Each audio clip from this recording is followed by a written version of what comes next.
Our fleets burned like dying embers. They drifted in the blackness between worlds. Each one was a tomb of twisted metal. Each one was a monument to our failure. The enemy did not rush. They were methodical, perfect. Their crystalline ships moved with a terrible grace. They cut through our best defenses like ghosts. Our lasers splashed harmlessly against their hulls. Our missiles were swatted aside with contempt. They were inevitable. We had thrown everything at them. Our greatest admirals and our mightiest ships were gone. We were losing the war on one system at a time. The reports from the front were always the same. We would hold the line, then break. We would fight bravely, then die. There was no strategy they could not counter. There was no weapon they could not defeat. They were simply better. We watched the casualty lists grow longer. We listened to the despair in our leaders' voices. Humanity was on the edge of night, and the darkness was closing in. We were cornered animals. We were running out of time and hope. It was in this shadow of doom that she spoke. Dr. Aris was old, her hair as white as a dying star. Her voice was thin but carried the weight of ages. She stood before the High Council. They were grim-faced men and women, warriors and politicians. They had heard 100 desperate plans. None had worked. Now they listened to Aris. She spoke not of new engines or bigger guns. She spoke of Earth's ancient past. She talked about the planet's first hunters. They lived in the deep, dark oceans. They were creatures of instinct and brutal efficiency. The council members shifted in their seats. They exchanged looks of disbelief and pity. A senator finally interrupted her. He called her a fool. He said her idea was the rambling of a tired mind. How could ancient fish fight a star-born menace? What madness was she proposing? Aris did not flinch. She simply held up a data slate. It showed a fossil, a jawbone lined with serrated teeth. She told them that instinct was faster than thought. She said nature's designs were tested over millions of years. This was a weapon the enemy would never expect. They called her a fool, but they were out of other ideas. Then came the news from the Kepler system. The colony of New Hope was gone. Over 50 million souls vanished. The enemy had not glassed the planet from orbit. They had landed. They had scoured the world clean. The final, broken transmissions were things of nightmare. The loss of New Hope broke something in us. The measured caution of the council shattered. Desperation became our new creed. Suddenly, no idea was too insane to try. The council recalled Dr. Aris. They looked at her not as a fool, but as a prophet. Her mad proposal was given a name, Project Mako. It was funded without question. The full resources of our remaining science divisions were hers. The order was simple. Create the weapons she spoke of. Do it quickly. Do it by any means necessary. The fate of our species rested on the shoulders of an old biologist. It rested on her impossible idea. A shiver of fear and excitement ran through us. We were about to do something terrible and wonderful. The work began in secret. We took the largest of Earth's predators, the great white shark. We grew them in vast, dark tanks. These were not the creatures of our history books. They were giants, bred for size and aggression. Then came the hard part, the part that felt like a sin. We forged harnesses of tungsten steel. We built life support systems that replaced the sea. These systems pumped oxygenated fluid through their gills. They kept the cold of the void from their flesh. We stitched star drives directly to their bodies. We wove neural interfaces into their primitive brains. We did not ask for volunteers for this work. We ordered it. Many scientists recoiled from the task. It felt like a violation of life itself. We were forging living weapons, monsters of flesh and steel. The first one to survive the process was designated Alpha. It was a magnificent, terrifying beast. It floated in its containment gel, silent and still. Its eyes were black, ancient and empty. We had given it the power to swim among the stars. We just prayed it would hunt for us and not turn on its creators. The first test was in a shielded asteroid field. We released Alpha from its transport. For a moment, it just drifted. It was a dark shape against the star-dusted black. Then, it moved. Its tail gave a single, powerful thrust. It shot forward with breathtaking speed. It was not the clumsy burn of a rocket engine. It was the fluid grace of a hunter. Our drone ships moved into their patrol patterns. They were standard military models, fast and agile. They were no match for Alpha. The shark moved with a three-dimensional freedom we had never seen. It did not think in planes or straight lines. It thought in curves and spirals, in attacks from above and below. It closed the distance to the first drone. There was no weapons lock, no energy signature. There was only a silent approach. Alpha struck without warning. Its jaws, reinforced with carbon nanotubes, crushed the drone's cockpit. It tore the machine apart in seconds. It moved to the next target with the same brutal efficiency. It hunted with a silence no machine could ever match. We watched from the bridge of our control ship. We were speechless. We had created a predator for the void itself. It was more effective than we had ever dreamed. We did not build a fleet of them. Fleets are for soldiers who follow orders. We nurtured a pack, a shoal. We created 24 more of the creatures. Each was a variation on the Mako design. We had tiger sharks for close support. We had hammerheads with enhanced sensory gear.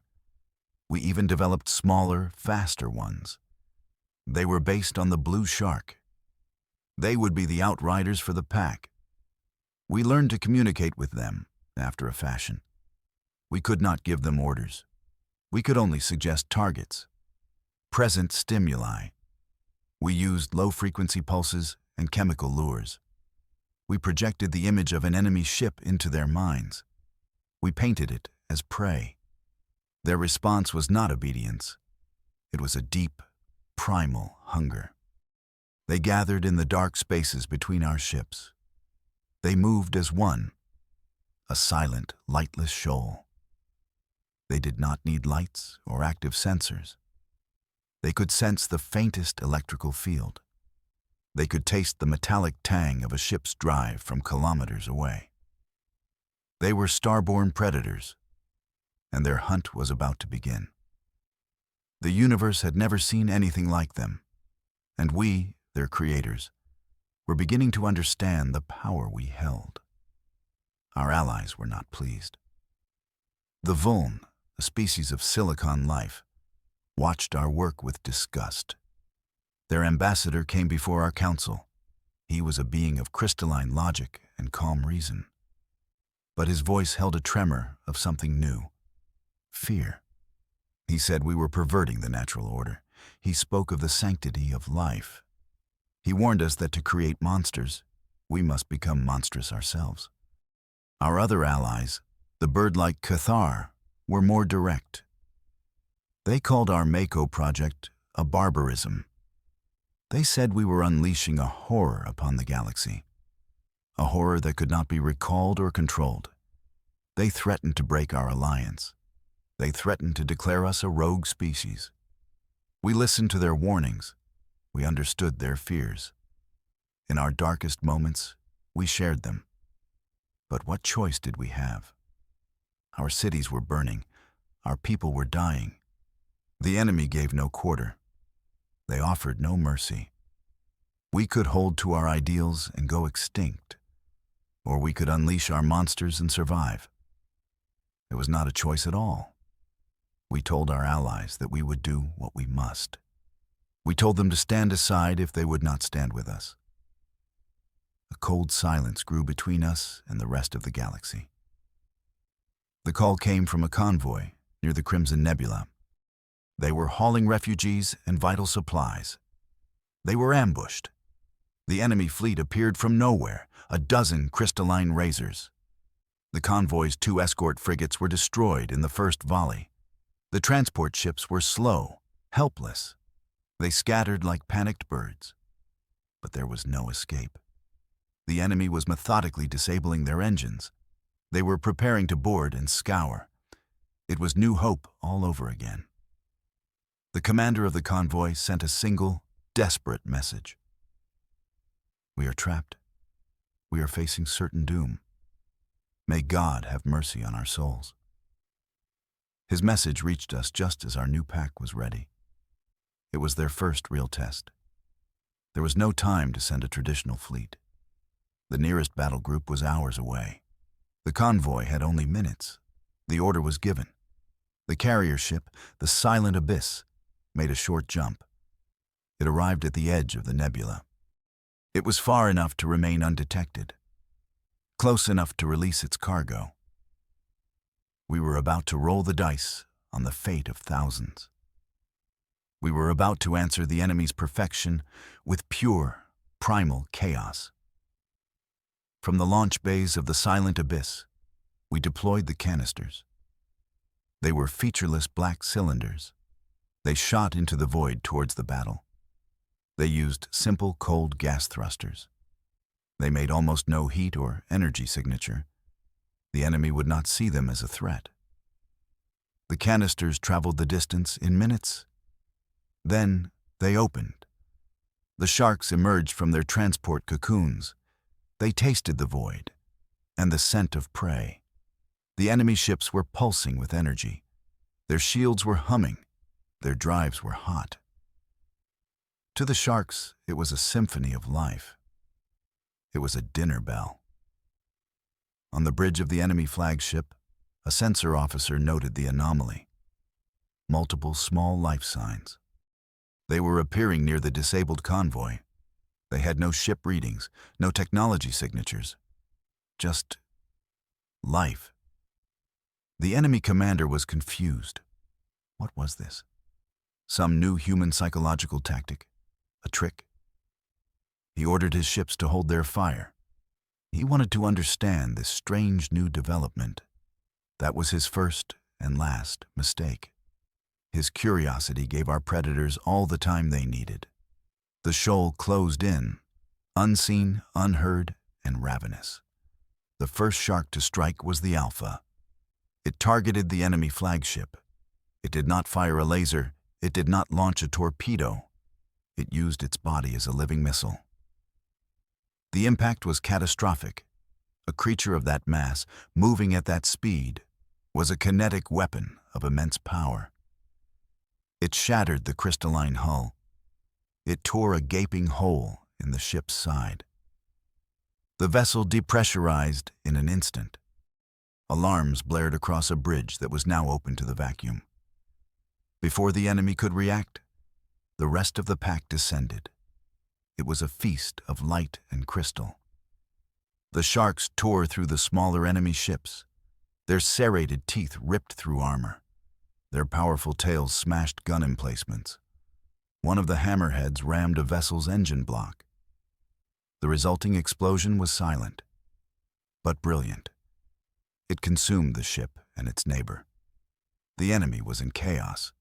Their weapons were designed for ship-to-ship combat. They could not track these small, fast, organic targets.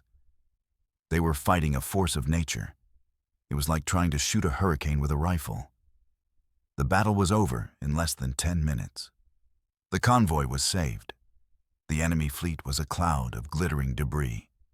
And floating among the wreckage were the silent, circling shapes of our hunters. Victory should have been sweet. But as the recordings came in, a chill settled over us. We watched the footage from the convoy's external cameras. We saw the battle in all its brutal detail. It was not the clean, distant light of naval warfare. It was carnage. It was a feeding frenzy written across the stars. We saw sharks ripping escape pods apart. We saw them consuming the crystalline life forms of the enemy crew. They were not soldiers following orders. They were predators, and they did not distinguish between a hull and a body. The commander of the Silent Abyss sent a one-word report. Victorium. Victory. But his voice was hollow. We had won. We had saved thousands of lives. But we were terrified of what we had made. The council watched the recordings in silence. The faces of the admirals and senators were pale. Dr. Aris watched with a strange look in her eyes. It was not pride. It was not horror. It was a look of profound, weary understanding. She knew what she had unleashed. She had warned us. We had created monsters. Now, we had to live with them and hope they would always see the enemy, and not us, as prey.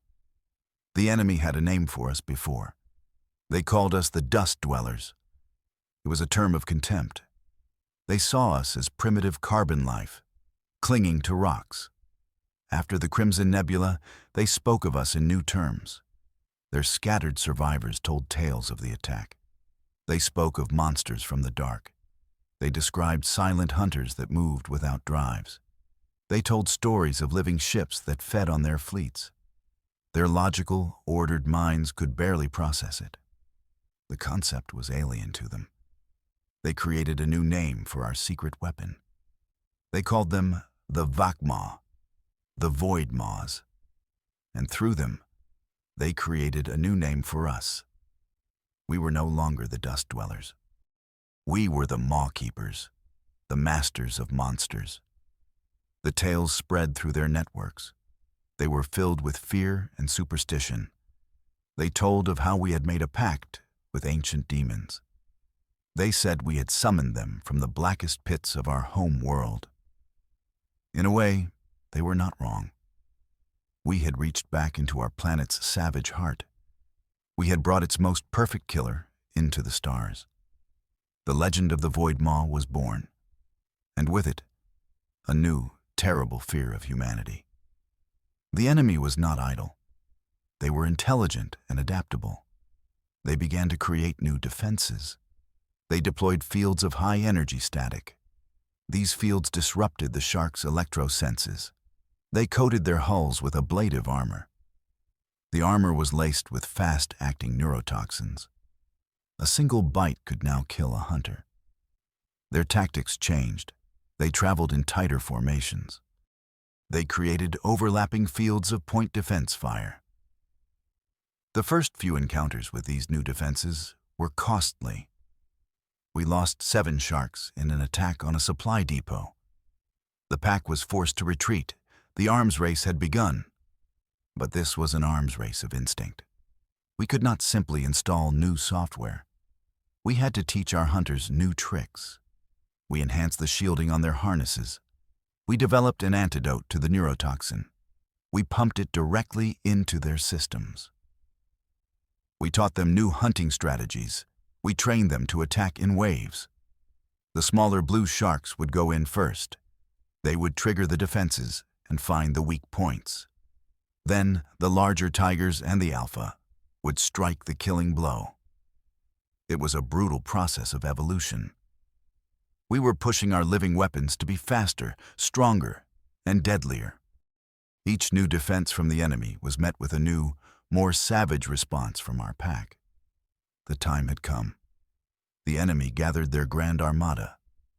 It was the largest fleet ever seen in this sector of the galaxy. Hundreds of crystalline ships poised to strike its soul. They were coming for Earth. They were coming to extinguish humanity at its source. There would be no retreat. There would be no surrender. This was the final battle. All our remaining ships formed a defensive sphere around our home. But we knew our fleet was not enough. Our true hope lay in the darkness behind them. It lay with the Silent Abyss and its cargo. We had spent months preparing for this day. We had bred a new generation of sharks. There were now over 100 of them. At their head was Alpha, the Great White. He was larger now, scarred from a dozen battles. His intelligence had grown. He was no longer just a predator. He was a commander. We had one last trick for him. We had fitted him with a synaptic link.